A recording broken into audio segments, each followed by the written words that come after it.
10 years I fought in the wasteland. In the end, I detonated the core, taking the Alpha strain monstrosity with me in a blaze of suicidal glory. When I opened my eyes again, I was a starving academic, married into a fortune. My husband was a man, beautiful and coddled, who despised me and subjected me to endless humiliations. The day he deliberately swept my meal onto the floor was the day my patience ran out. I found a riding crop, pulled him over my lap, and administered a lesson he wouldn't soon forget. He scoffed at the way Alex ate, remarking on his lack of decorum and how utterly mortifying it was. He couldn't fathom what his parents were thinking, shackling him to someone so gaunt and uncivilized. He questioned aloud whether this skeletal figure was even worthy of him. The imperious young man, Julian, was ethereal in his beauty, with a small, perfectly placed mole accenting the corner of one eye. His skin was smooth and pale, the kind that had never known a day of hardship. Julian noticed Alex's gaze and his eyes narrowed. He put his hands on his hips, his voice sharp, demanding to know what Alex was staring at, comparing his appetite to that of an animal. Alex ignored him, lowering his head to continue eating. Arguing with this petulant boy was less satisfying than the meal before him. Alex hadn't always been a man preoccupied with food. Before the collapse, he'd been solitary and self-sufficient, grabbing quick meals at diners without a second thought. But then the world ended. The flora and fauna mutated into things of nightmare. Fresh meat was a forgotten luxury. Even a crisp vegetable was a treasure. In a decade of fighting the infected at the barricades, he had only tasted a handful of hydroponic vegetables. The result of years of research, and their texture was a pale, synthetic imitation of the real thing. To be here, in a time of peace, with a hot meal in front of him, was enough to make a hardened soldier want to weep. The Monroe family commanded a vast fortune built on California vineyards. This brunch was a feast. A golden brown roasted chicken, glistening salmon, fresh greens. Alex was determined to savor every bite. Julian's incessant, grating commentary was a meaningless buzz in his ear, doing nothing to spoil his focus. Julian's anger flared at being ignored. He stood up and, with a single violent motion, yanked the tablecloth, sending plates, silverware, and food crashing to the polished hardwood floor. He sneered, asking what right a pauper like Alex had to eat his family's food. The gnawing hunger in Alex's stomach had just begun to subside when his plate was snatched from his hands. He rose to his feet, his body taut, his voice a low, hard thing. He asked Mr. Monroe what he thought he was doing. In the world Alex came from, food was the most precious resource. To see it wasted like this was a sacrilege. Only the knowledge that he was on Monroe territory kept the inferno of his rage in check. Julian, however, was pleased. He had finally gotten a reaction. As the sole heir to the Monroe fortune, he was accustomed to being the center of every room, his every whim catered to, his every word applauded. This was the first time anyone had ever dared to disregard him so completely. And for the offender to be this uncouth, scrawny man who was utterly beneath him, it was intolerable. He declared defiantly that Alex had ignored him, and that this was his house, where he could do as he pleased. He told Alex that if he said Alex couldn't eat, then he wouldn't eat. A vein throbbed in Alex's temple. This brat's temper was infuriating. He was beginning to regret his agreement with Julian's father. He looked into the young man's amber eyes, at his lithe frame, and managed to leash his temper.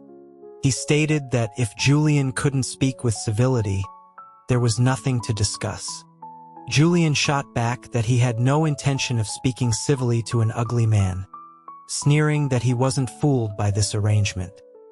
He knew his father wanted him to produce an heir with Alex, and he told Alex to get out of his house. Alex calmly replied that Julian's marital status was not his decision to make, and that he should take it up with his father. He then knelt, beginning to gather the salvageable food. The estate floors were meticulously cleaned daily, and since Julian had pulled the cloth, some of the food hadn't touched the ground directly. Julian stared, aghast, asking if Alex was a dog, to eat food off the floor. His disgust was palpable as he called Alex vulgar and common. A creature crawled out of some backwater ditch. Alex paused, bowl in hand, and suggested that if Julian was so disgusted, he was free to leave. He decided against eating the food himself, thinking he would have the staff collect it for the pigs. He had eaten far worse in the wasteland, but Julian's contempt had soured his appetite. Julian, incensed, deliberately stomped on a piece of chicken, grinding it into the floor with his expensive loafer. He tilted his chin up, triumphant, and taunted Alex to eat it now that he'd stepped on it. The fine Italian leather shoe ground a porcelain plate into shards. Alex froze for 2 seconds. Then, his voice dropped several degrees, becoming flat and cold. He ordered Julian to move his foot. Anyone from his old unit would have recognized the tone as the final before violence. Julian, thinking he had won, retorted that he would not, unless Alex left the estate for good. He even prepared to kick out, to vent his frustration. Alex told him he had until the count of 3 to clean up the mess himself. He rose, sidestepping Julian's clumsy attack. Regret washed over him. The brief glimpse he'd had of Julian a few weeks ago had been deceptive. In the wasteland, there was always another infected to kill. An endless war that had consumed his entire adult life, leaving no room for romance. When he'd spoken with Mr. Monroe, he had seen the beautiful young man from a distance, and for the first time in a decade, felt a flicker of something akin to attraction. Looking at Julian now, arrogant and spoiled, Alex realized how starved he must have been to be tempted by such a pretty empty shell. He decided the mess on the floor could wait. The person who needed to be cleaned up was standing right in front of him. Julian felt a tremor of unease. He asked what Alex thought he was doing. Though Alex was thin, there was a sudden, dangerous stillness about him that extinguished Julian's bravado. He took a step back as Alex advanced, shouting that he wouldn't clean it and daring Alex to do something about it. A humorless smile touched Alex's lips. He said nothing more, seizing the boy's wrist and dragging him towards the nearby study. Julian shrieked, kicking and struggling, threatening to have his father ruin Alex, but the grip was like iron. His flailing feet scuffed Alex's clothes, stoking the embers of Alex's anger. In the old world, insubordination from his squad was dealt with swiftly and harshly. But this boy was fragile, all soft skin and delicate bones. He couldn't be too rough. Inside the study, his eyes scanned the room and settled on a long, slender riding crop resting in a porcelain holder on the mahogany desk. Perfect. Julian saw Alex pick up the riding crop, and genuine fear finally flickered in his eyes. He stammered that Alex wouldn't dare hit him, that he was a Monroe. Alex scoffed, saying he didn't care who he was. At worst, he'd give him the spanking he deserved and leave. It was a big world, he'd find his place. He sat in a sturdy armchair, restrained the struggling boy, and laid him face down across his lap. Without hesitation, the riding crop came down with a sharp crack.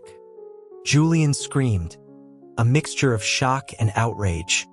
He cursed Alex, calling him a monster, and threatened to have his father throw him in jail. His legs thrashed like a landed fish. He wailed that it hurt, demanding to be released. Alex observed that the insults meant it didn't hurt enough, and struck him again, harder. The cursing continued for another dozen strikes before it dissolved into pleas for mercy.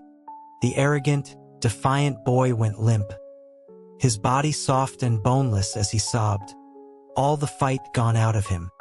Alex paused, shaking his sore wrist. This new body was pathetically weak. Just restraining Julian had been a surprising effort. Julian's muffled voice confirmed that he was truly sorry. His sobs were ragged, his amber eyes shimmering with tears. He looked pitiful, and Alex felt a pang of sympathy. Still, he kept his voice stern, asking if Julian intended to waste food again. Julian's ears reddened and he whispered that he wouldn't, that he'd never dare again.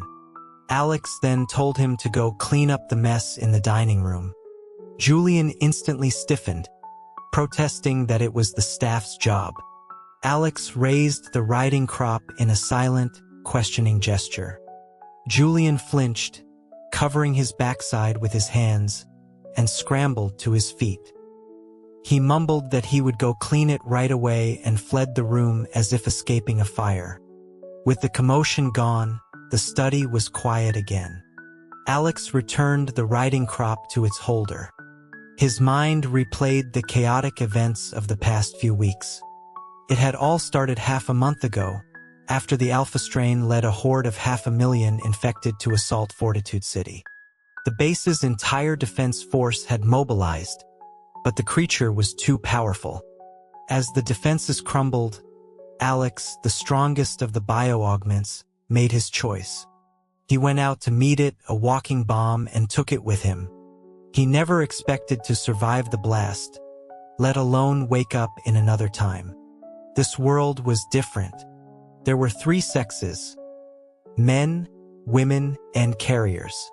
Carriers were men who could bear children, though less readily than women. Consequently, most men married women.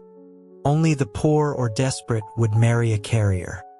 And Alex had woken up as one of those desperate men. His first memory was of a dilapidated shack with a leaking roof. When he sat up, the bed frame beneath him collapsed. Amidst the wreckage, the memories of the body's previous owner flooded his mind. The name was the same, Alex Sterling, but his luck had been abysmal. His family had been dirt poor for generations. His parents had sacrificed everything to send him to college, hoping he'd escape their life of poverty. He wasn't a natural academic but forced himself through sheer will, studying until he was skeletal, finally earning a scholarship for his graduate studies.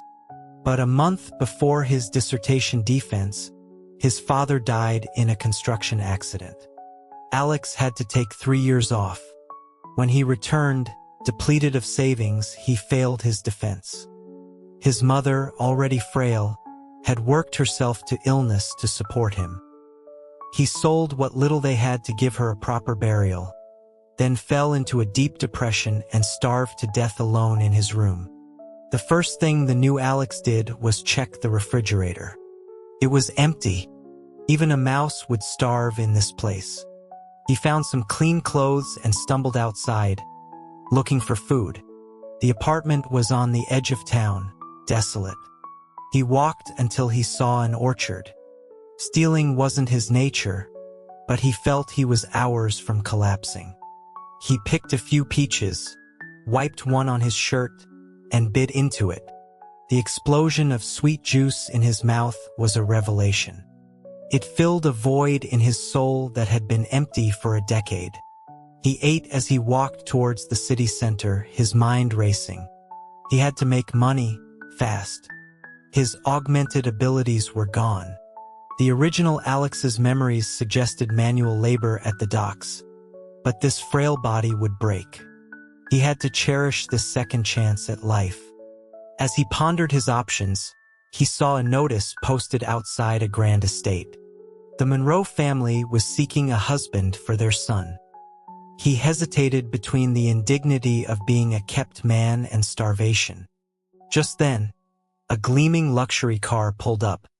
Onlookers whispered that it was young Mr. Monroe. A stunning young man in a crimson silk shirt stepped out, his amber eyes bright, his face aglow. He ignored the crowd and hurried inside, looking like a child eager to share good news. The sight solidified Alex's decision.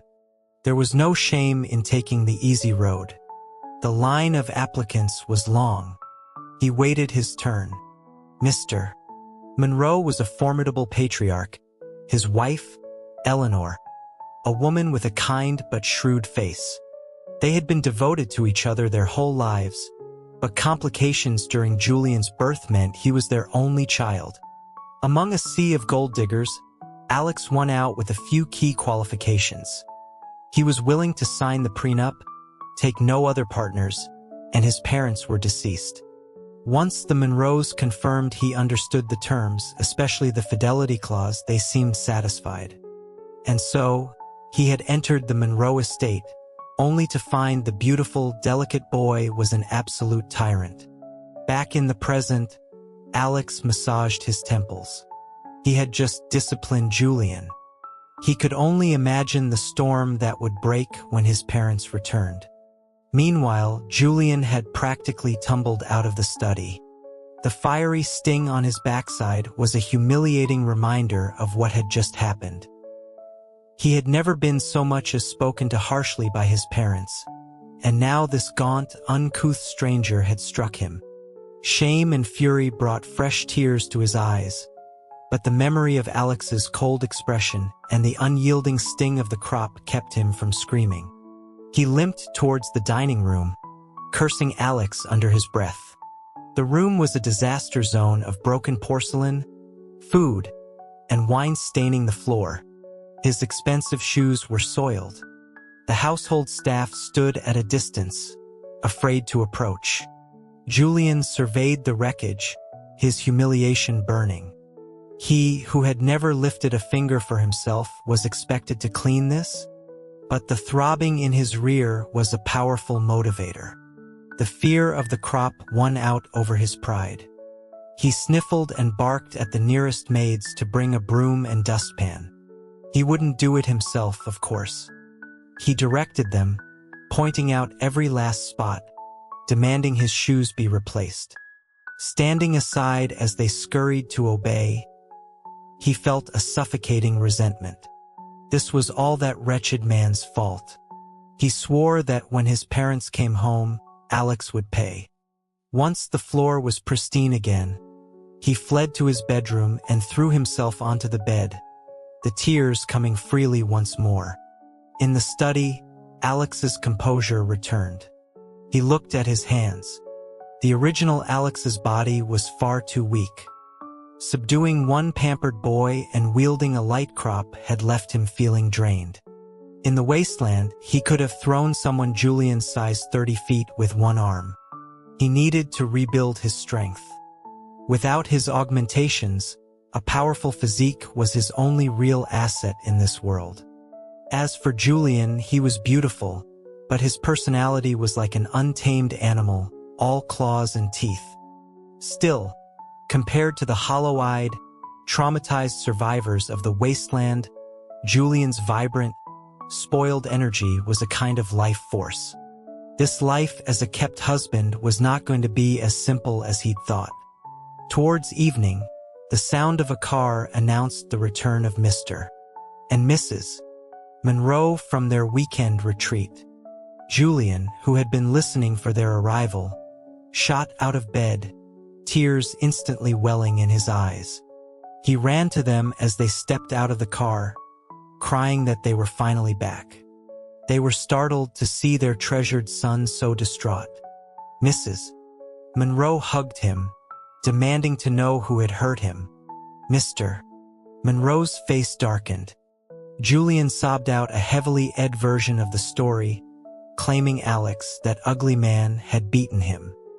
He conveniently omitted the part about the overturned table and the trampled food, focusing only on Alex's brutality.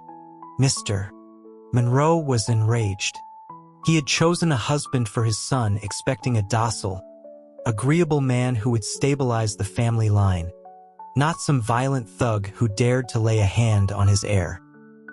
He stormed into the house, demanding Alex be brought to him. A servant quickly summoned Alex. He went to the main hall without surprise. He bowed calmly to Mr. and Mrs. Monroe, seated like judges. Mr. Monroe slammed his hand on the table, roaring about Alex's audacity. Julian peeked out from behind his mother, a triumphant smirk on his face. Alex met his gaze, then turned back to his father-in-law, his expression placid.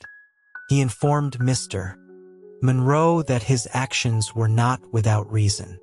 Mr. Monroe angrily asked if he was implying it was Julian's fault. Alex confirmed that it was. He explained, in a clear, unwavering voice, that his son, in a fit of pique, had thrown an entire meal to the floor and then ground it underfoot with his shoes, declaring that Monroe food was not fit for Alex to eat. He reminded them both that food was a basic necessity, and that even for a family of their wealth, such waste was a shameful indulgence. Having married into their family, he considered it his duty to offer guidance.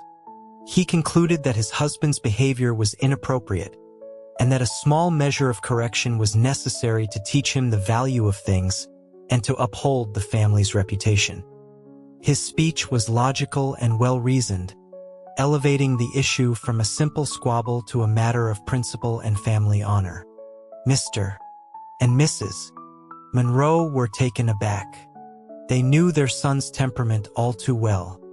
An act like that was entirely within his character. But they had always coddled him, never daring to discipline him properly. Mr. Monroe's anger faltered. He looked at his son and asked if it was true. Julian's face fell. He hadn't expected Alex to be so direct. He stammered that he just didn't like Alex's table manners, and that it was his house and his food to do with as he pleased. With that admission, his parents understood completely. Mrs. Monroe gently told her son that wasting food was wrong, reminding him of the many people who went hungry. Her husband's anger had mostly dissipated, but seeing his son's crestfallen face, he still told Alex that he shouldn't have resorted to physical discipline. Alex bowed slightly, conceding the point, admitting his methods were perhaps rash. But he added that Julian's behavior had been so extreme that verbal persuasion had failed, and he feared that if left unchecked, the behavior would only worsen. He offered to apologize to Julian. This tactical retreat implied that, without intervention, their son would become uncontrollable. Mr. and Mrs. Monroe exchanged a complex look. Part of the reason they'd arranged the marriage was to find someone who could rein Julian in. They just hadn't expected it to be so literal. And Alex's calm, articulate defense was not what they expected from a penniless academic. It was almost authoritative. Julian, seeing his parents soften, grew desperate, pleading with them to throw Alex out. This time, his father cut him off, telling him sternly that he was the one in the wrong and had no right to complain. Julian stared in disbelief. His father had never taken a stranger's side against him. He turned to his mother, who simply sighed and patted his hand. She looked at Alex, her tone gentle but firm, stating that Julian was young and spoiled, and while he was wrong, Alex should not have struck him. In the future, he was to bring any such matters to them. It was a slap on both their wrists, but it favored her son. Alex understood and respectfully agreed. Mr. Monroe, weary, dismissed them both, telling Julian to go to his room and reflect. Julian stomped his foot, shot Alex a venomous glare, and ran off in tears. The wedding day arrived in a flurry of activity. The estate was draped in white linen and flowers. Alex stood beside Mr. Monroe, shaking hands and accepting congratulations from a parade of business associates.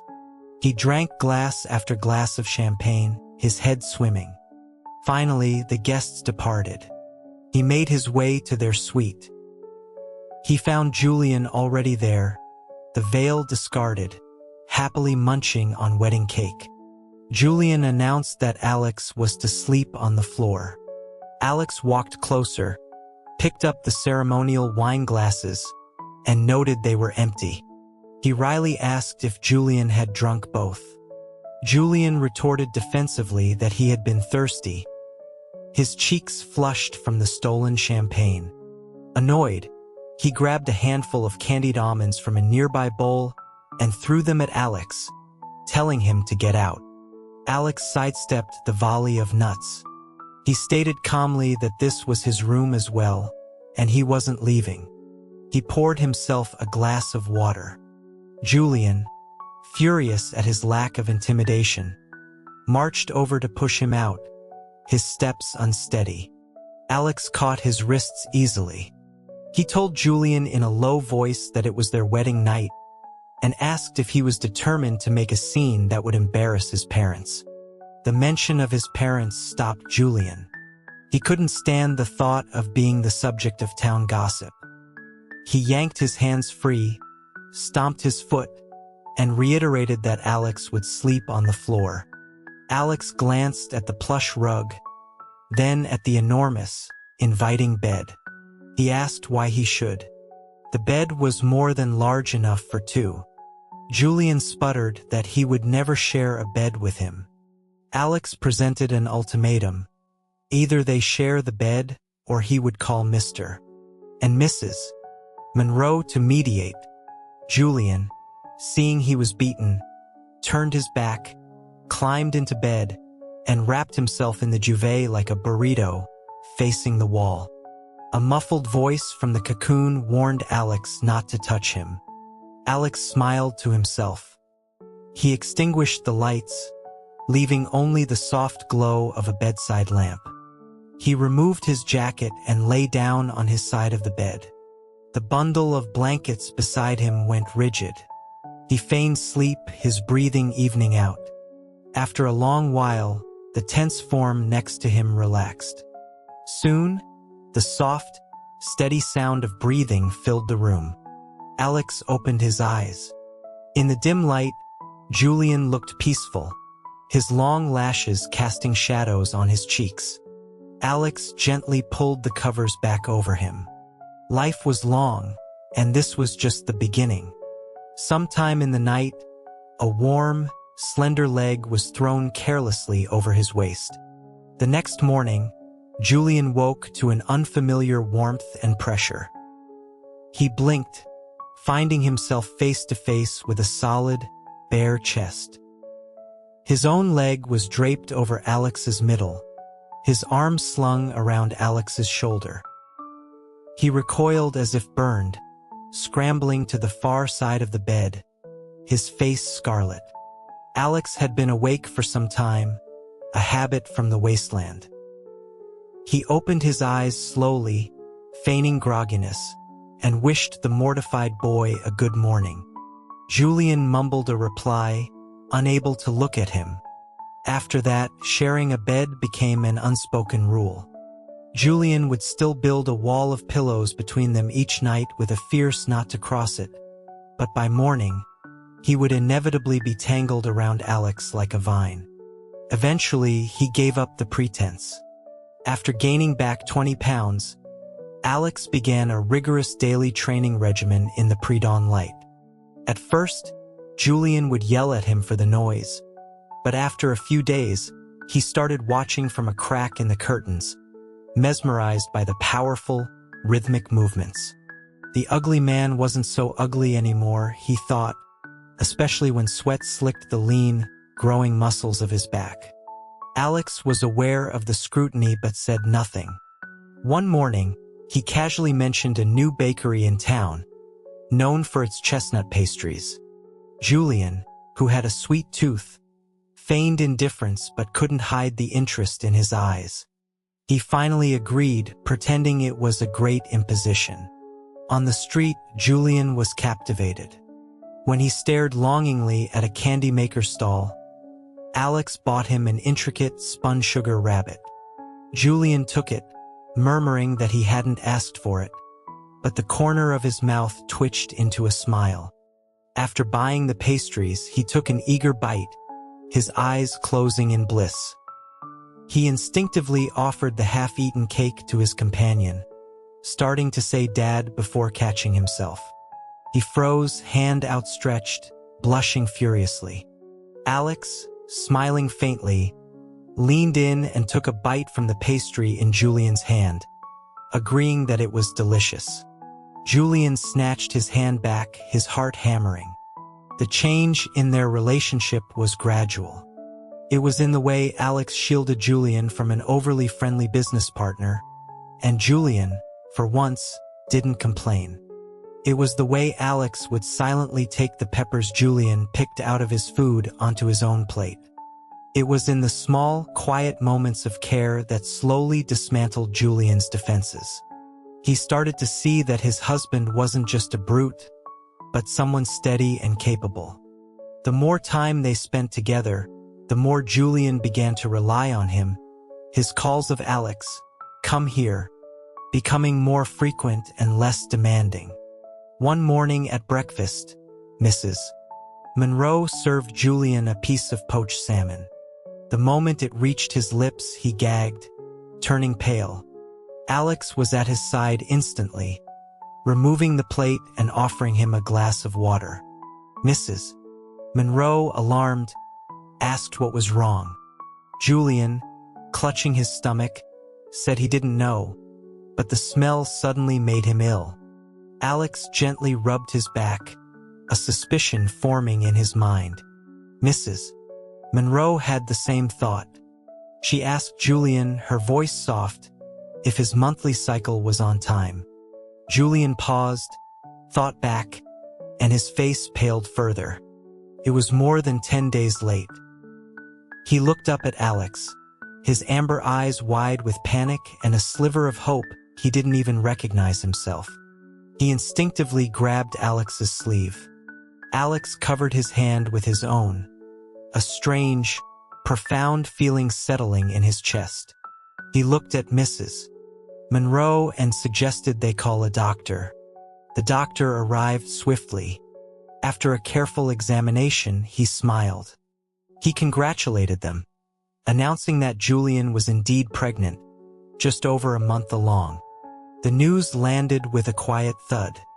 Alex felt a wave of emotion he hadn't experienced in a decade of survival. The solemn, terrifying weight of new life. He was going to have a family, bound by blood, in this new world. Mrs. Monroe was weeping with joy. Alex turned to Julian, who was sitting in a daze, his hand resting on his flat stomach. Alex knelt before him, his voice softer than he knew he was capable of. He asked Julian if he'd heard. Julian's eyes focused on him, and then slowly filled with tears. He whispered Alex's name, his voice trembling with fear. He was still just a boy, and the reality of carrying a child was overwhelming. Alex pulled him into a careful embrace, murmuring that he was there, that they would do this together. For the first time, Julian didn't pull away. He rested his head on Alex's shoulder and clung to him. He asked if it would hurt. Alex smiled, his heart softening completely. He promised he would be there. He asked what Julian wanted to eat, offering to make it for him. Julian looked up, his tears subsiding, and shyly requested something sour. As Alex went to the kitchen, he knew the wild, defensive creature he had married had finally, willingly, shown him its softest, most vulnerable side. Months later, after an agonizing day of waiting outside the delivery room, the sharp cry of a newborn cut through the tense silence. A nurse emerged, beaming, holding a bundled infant. She announced it was a healthy boy. Alex rushed past her, past his jubilant in-laws, to the bedside. Julian was pale and exhausted, but his eyes lit up when he saw him. He complained that it hurt terribly and declared he was never doing it again. Alex, his heart aching with love and relief, took his hand and promised him they wouldn't have to. One was enough.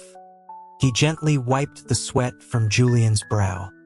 As Julian drifted off to sleep, Alex watched him, a feeling of profound contentment settling over him. Years later, on their anniversary, Alex woke to an empty space beside him. He found Julian at the vanity, excitedly getting ready. He had given the staff at their vineyards shop 3 days off. He wrapped his arms around Julian's waist from behind, resting his chin on his shoulder. Julian chattered about his outfit and which hairpin to wear. Alex chose a delicate one shaped like a cherry blossom, his hands gentle as he fixed it in Julian's hair. They left their son, Leo, with his grandparents for the day. That night, after a long, passionate session in their bed, Julian lay spent and happy in his arms. He teased Alex, asking if he remembered what he used to call him. Alex chuckled, nipping his shoulder, and asked if Julian remembered how insufferable he used to be. Julian blushed, admitting he was young and foolish. He grew quiet for a moment, then asked if Alex had hated him back then. Alex kissed him deeply. He confessed that, in those early days, Julian made him want to throttle him and kiss him in equal measure. He told Julian the truth, that from the first moment he saw him, a flash of crimson and gold in the California sun. Something inside him that he thought long dead had lurched back to life. He had wanted him even then, in all his spoiled, arrogant glory. Julian's tail, he mused, was about to wag off his body. He smiled happily, snuggling closer, and confessed that he liked him too.